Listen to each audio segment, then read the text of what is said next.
ମୁଁ ତ ପ୍ରଥମେ କହିବି ମହାନଦୀରେ ଆଉ ବନ୍ୟାର ଆଶଙ୍କା ନାହିଁ। ଯାହା ଆମେ ପରଦିନ ରାତିରେ 30 ତାରିଖ ରାତି 11ଟା ବେଳେ ଯେଉଁ ପାଇଥିଲେ ମୁଣ୍ଡଳୀରେ ପିକ୍ ଫ୍ଲଡ଼ 8,80,000 କ୍ୟୁସେକ୍ସ, ସେଟା କମିକି ବର୍ତ୍ତମାନ ଆମେ ପାଉଛେ 6,50,000 କ୍ୟୁସେକ୍ସ। ଆଉ ଆମର ଗୋଟେ ବଡ଼ ବନ୍ୟାରୁ ଆମକୁ ହୀରାକୁଦ ବନ୍ଧ ରକ୍ଷା କଲା। ଆମେ ବହୁତ ଧୈର୍ଯ୍ୟର ସହିତ ହୀରାକୁଦ ବନ୍ଧର ପରିଚାଳନା କରିଛୁ, ଯେଉଁଥିପାଇଁ ଗୋଟେ ତଳମୁଣ୍ଡରେ ବଡ଼ ବନ୍ୟାକୁ ଆମେ ରୋକିଦେଇ ପାରିଲେ। ତେଣୁ ସେଇଟା ବହୁତ ଗୁରୁତ୍ୱପୂର୍ଣ୍ଣ ଆଚିଭମେଣ୍ଟ ଆମର ଡିପାର୍ଟମେଣ୍ଟ ପାଇଁ। ହୀରାକୁଦ ପାଇଁ ଆକ୍ଚୁଆଲି ଏ ବର୍ଷର ଗୋଟେ ବଡ଼ ବନ୍ୟା ଆଶଙ୍କା ଟଳିଗଲା। ଆମେ ଯଦିଓ କିଛି ସମୟ ପାଇଁ ପାଇଥିଲେ ହାଏଷ୍ଟ ପିକ୍ ଫ୍ଲୋ ପାଖାପାଖି 9 ଲକ୍ଷ କ୍ୟୁସେକ୍ସ, ଯେହେତୁ ଆମେ ହୀରାକୁଦର ସମସ୍ତ ଗେଟ୍ ବନ୍ଦ ରଖିଥିଲେ କେବଳ 2ଟି ଗେଟ୍କୁ ଛାଡ଼ି, ତେଣୁ ଆମର ଆଉ ଅଧିକ ବନ୍ୟା ଜଳ ପ୍ରବାହିତ ହେବାର ସମ୍ଭାବନା କମିଯାଇଥିଲା। ଆଉ ତାହା ଗ୍ରାଜୁଆଲି କମିକି ବର୍ତ୍ତମାନ 6.5 ଲକ୍ଷ କ୍ୟୁସେକ୍ସର ଜଳ ପ୍ରବାହିତ ହେଉଛି। ତା ବିଷୟରେ ମୁଁ ହୀରାକୁଦ ବିଷୟରେ କହିବି। ହୀରାକୁଦରେ ବର୍ତ୍ତମାନ ଆମର ଯେଉଁ ଅଛି ଲେବୁଲ୍ ପାଖାପାଖି 625.47 ଫିଟ୍ରେ ଅଛି। ତା ଦେହରେ ଯେଉଁ ଇନଫ୍ଲୋ ବଢ଼ିକି 4.5 ଲକ୍ଷ କ୍ୟୁସେକ୍ସ ପଳାଉଥିଲା, ଯେଉଁଟା ଆମେ ଉପର ମୁଣ୍ଡରୁ ପାଉଥିଲେ, ସେଇଟା କମି ଆସିକି 3,73,000 କ୍ୟୁସେକ୍ସ ବର୍ତ୍ତମାନ ଇନଫ୍ଲୋ ରହିଛି। ତା ଯେଉଁ ଆମେ 22ଟା ଗେଟ୍ କାଲି ଖୋଲିଲେ ପର୍ଯ୍ୟାୟକ୍ରମେ, ସକାଳେ ଖୋଲିଲେ 2ଟା ଥିଲା ଖୋଲା, ତାପରେ 8ଟା ଖୋଲିଲେ, ତାପରେ 2ଟା ଖୋଲିଲେ, ସେମିତି କରି ତାପରେ ଉପରଓଳି 8ଟା ଖୋଲିଲେ, 22ଟା ଗେଟ୍ ଯେଉଁ ଖୋଲିଲେ, ତାଦ୍ୱାରା ବର୍ତ୍ତମାନ ଆମର 3,85,000 କ୍ୟୁସେକ୍ସ ଜଳ ଆମେ ତଳକୁ ଛାଡ଼ୁଛେ। ତ ଯେତିକି ଜଳ ବର୍ତ୍ତମାନ ଜଳଭଣ୍ଡାରକୁ ପ୍ରବେଶ କରୁଛି ତାଠାରୁ ଅଧିକ ଜଳ ତଳକୁ ଆମେ ରିଲିଜ୍ କରୁଛେ। ତେଣୁ ହୀରାକୁଦ ବନ୍ଧର ଯେଉଁ ଥିଲା ଷ୍ଟୋରେଜ୍ କାପାସିଟି ଯାହା ରହିଛି 625, ସେଇଟା ଧୀରେ ଧୀରେ କମିବାକୁ ଲାଗିବ। ଆମେ ଆଶା କରୁଛୁ 3 ତାରିଖ ବେଳକୁ ସେଇଟା 618 ଫୁଟ ଲେଭେଲକୁ ଖସି ଆସିଥିବ। ଯେହେତୁ ବର୍ତ୍ତମାନ କୌଣସି ବର୍ଷାର ସମ୍ଭାବନା ନାହିଁ ଉପର ମୁଣ୍ଡରେ କି ତଳ ମୁଣ୍ଡରେ, ଏବଂ ତେଲ ଅବବାହିକାରେ କିମ୍ବା ହୀରାକୁଦରୁ ଆମର ମୁଣ୍ଡଳୀ ଭିତରେ ଯେତିକି ବର୍ଷା ହେଇଥିଲା ସେ ଜଳପ୍ରବାହ କମିଯାଇଛି। ତେଣୁ ବର୍ତ୍ତମାନ ଆମର ମୁଣ୍ଡଳୀ ତଳକୁ ଆଉ କୌଣସି ବଡ଼ ବନ୍ୟା ହେବାର ସମ୍ଭାବନା ନାହିଁ। ଇଭିନ୍ ଛୋଟ ବନ୍ୟା ବି ହେବାର ସମ୍ଭାବନା ନାହିଁ, କାରଣ ଆମର ୟା ପୂର୍ବ ବନ୍ୟାରେ ଆମେ 6,70,000 କ୍ୟୁସେକ୍ ଜଳ ଅଲରେଡ଼ି ମହାନଦୀରେ ପ୍ରବାହିତ ହେଇଥିଲା। এইটা ହେଲା ଆମର ମହାନଦୀର ସିଷ୍ଟମର କଥା। ଯାହା ଜଳ କାଲିଠୁ ଯାଇଛି ମୁଣ୍ଡଳୀ ପାଖରୁ, ତାର ପ୍ରଭାବରେ କିଛି ତଳ ଅଞ୍ଚଳ ଯେଉଁଟା ଆମେ କହିଥିଲେ ବିଭିନ୍ନ ଜିଲ୍ଲାରେ, ଯେମିତି ଆମର ପୁରୀ, ଖୋର୍ଦ୍ଧା ଆଣ୍ଡ ଜଗତସିଂହପୁର ଆଉ କେନ୍ଦ୍ରାପଡ଼ାର କିଛି ଅଞ୍ଚଳ ୱାଟର ଲଗିଂ ହେବ, କିନ୍ତୁ କୌଣସିଠି କିଛି ବ୍ରିଜ୍ ଏମିତି କିଛି ବିରାଟ ବନ୍ୟାର ଯେଉଁ ପ୍ରଭାବ ସେମିତି କିଛି ହେବାର ନାହିଁ। ତେଣୁ ବର୍ତ୍ତମାନ ସମୟର ସବୁଠୁ ଗୁରୁତ୍ୱପୂର୍ଣ୍ଣ କଥା ହେଲା ଯେ ବର୍ତ୍ତମାନ ଠାରୁ ଫର୍ଦର ବର୍ଷା ନ ହେବା ଯାଏ ଆମର ମହାନଦୀରେ କୌଣସି ବନ୍ୟାର ଆଶଙ୍କା ନାହିଁ। ଏବଂ ଯେଉଁ ବଡ଼ ବନ୍ୟାର ଆଶଙ୍କା ଥିଲା ତାକୁ ହୀରାକୁଦ ବନ୍ଧର ସୁପରିଚାଳନା ଦ୍ୱାରା ଏଡ଼ାଇ ଦିଆଯାଇଛି। ଯେହେତୁ ଆମେ ଜୁଲାଇ ମାସରେ ଥିଲେ ଏବଂ ଆମେ 611 ଫୁଟରେ ଥିଲେ ଯେତେବେଳେ ଆମର ଆରମ୍ଭ ହେଲା ଲଘୁଚାପ, ସେଥିପାଇଁ ଆମ ପାଇଁ ଗୋଟେ ସୁଯୋଗ ଥିଲା ଯେ ଉପର ମୁଣ୍ଡରୁ ଆସିଥିବା ବର୍ଷା ପାଣିକି ଆମେ ତଳକୁ ଛାଡ଼ିବା ନାହିଁ। 625 ଫୁଟ ବହୁତ ବଡ଼ ଲେବୁଲ ପତନ ଆକ୍ଚୁଆଲି ଜୁଲାଇ ମାସ ସୁଦ୍ଧା, କିନ୍ତୁ ଯେହେତୁ ଗୋଟେ ବନ୍ୟାକୁ ଆମକୁ ଏଡ଼ାଇବାର ଥିଲା ଆମେ ତାକୁ ଷ୍ଟୋର କଲୁ। କିନ୍ତୁ ଯେହେତୁ ଆମର ହୀରାକୁଦ ବନ୍ଧର ଅଲ୍ଟିମେଟ୍ ଲେବୁଲ୍ 630 ଫୁଟ, ତେଣୁ ତାକୁ ଜଳ ସଂରକ୍ଷଣ କରିକି ତାକୁ ଅଧିକ ରଖିବାରେ କୌଣସି ଅସୁବିଧା ନଥିଲା, କିମ୍ବା ସେମିତି କିଛି ବନ୍ଧ ପ୍ରତି ଏହାର ବିପଦ ବି ନଥିଲା। ଆମେ ବହୁତ ସମୟରେ ସେମିତି ହିଁ ବନ୍ୟା ନିୟନ୍ତ୍ରଣ କରିଥାଉ। ଯେହେତୁ ହୀରାକୁଦ ଡ୍ୟାମ୍ର ଯେଉଁ ଅଛି ବିଭିନ୍ନ ତାର ଆଭିମୁଖ୍ୟ, ତା ଭିତରେ ବନ୍ୟା ପରିଚାଳନା, ବନ୍ୟା ନିୟନ୍ତ୍ରଣ ଗୋଟେ ମୁଖ୍ୟ ଆଭିମୁଖ୍ୟ। 625 ହିଷ୍ଟୋରିକାଲ ଡାଟା ମୋତେ ଦେଖିବାକୁ ପଡ଼ିବ। ମୁଁ ଭାବୁନାହିଁ ଯେ ନାଇଁ ଗେଟ୍ ଏବେ ତ ବନ୍ଦ କରିବୁ ନାହିଁ ଆମେ 2 ଦିନ ଯାଏ।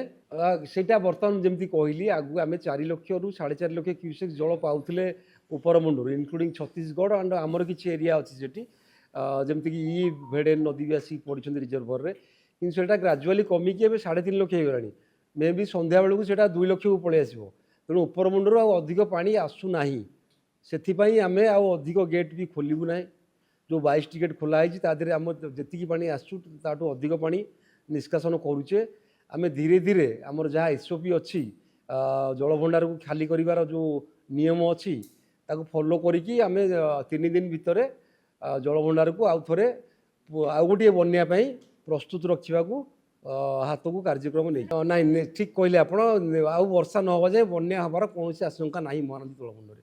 ମୁଁ ଆପଣମାନଙ୍କୁ କହିଦେବି ଆଉ ଗୋଟେ କଥା, ଆଗାମୀ 3 ଦିନ ଭିତରେ ମୁଣ୍ଡଳୀରେ ଆମେ ସବୁବେଳେ 7 ଲକ୍ଷରୁ କମ୍ କିମ୍ବା ପାଖାପାଖି 6 ଲକ୍ଷରୁ 6,50,000 କ୍ୟୁସେକ୍ସ जल पाइबा जोटा कि बन्या परिस्थिति सृष्टि करिवो नाही। एमडी कालठू कहउछन्ती जे 3 तारिख जाए वर्षा नाही, लो प्रेशर से 3 तारिख पर कहे मे भी 4-5 तारिख बेलू लो प्रेशर सृष्टि पारे हुए आम जानी ना हुए जाए।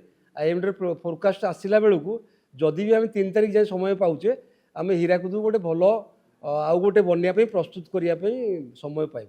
मैक्सिमम 7 लाख तो हम ना 6.5 लाख क्यूसेक्स जल दिने 2 दिन प्रवाहित हम से आहरी कमिज से विषय में आपको कहीदेवी।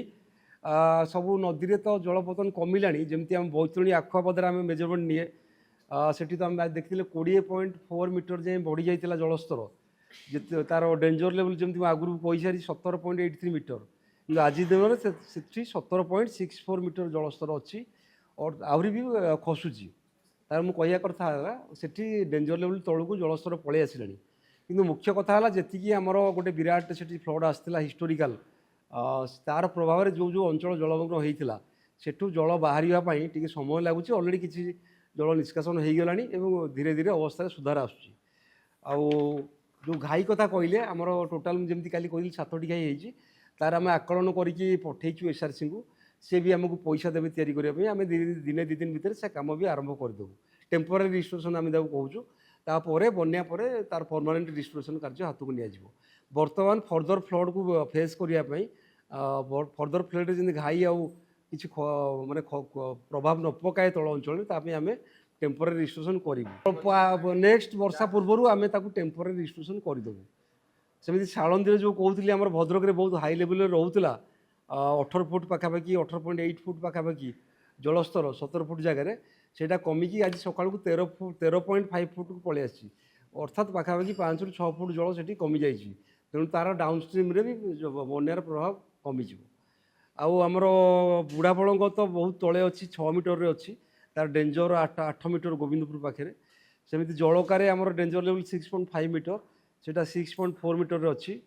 आउ रेंगाली रे आम सेफ्रे अच्छु गोटे गेट खोलुचु ता जो सेठी जेहेतु आमर इनफ्लो 1500 क्यूमेक थिला बेले आम तौक 2000 क्यूसेक छाड़ुचु आ 2000 क्यूमेक्स कौन बन्या हबार आशंका नहीं ब्राह्मणी रे सेटा आपण शुणु सबु वर्ष एटा बाध्य जे आम समस्त नदीबंध को मनसून पूर्व निरीक्षण करूँ। आमर टीम थाए से तहसिलदार था डिस्ट्रिक्ट एडमिनिस्ट्रेशन लोक था आमर इंजीनियर मान था से सर्टिफाई करती एम्बाकमेंट गुड़ा सेफ अच्छी आगामी वर्षा किंतु जो घाई है आप जो 2-3टा जगह से मुख्य कारण है हिस्टोरिकल रेनफॉल जोटा कि आमर जी आकलन थिला जी वर्षा आमर बंध गुड़ा या ताठू एथर एक्सेप्शनली हाई वर्षा है स्पेसिफिकाली बैतरणी में जमी कहली डेंजर लेवल पर 1.5 मीटर पर पानी फ्लो कला बहुत जगह एम्बाकमेंट ओवरटॉप करगला घाई हबार मुख्य कारण सेटा जेहेतु प्राकृतिक विपर्य जो आमर रही है आमर नियंत्रण बाहर थिला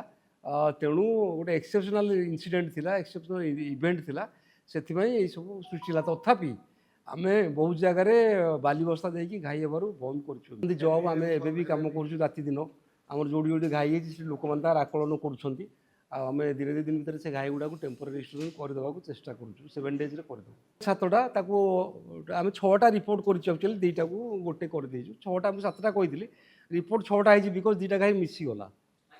ठीक है थैंक यू।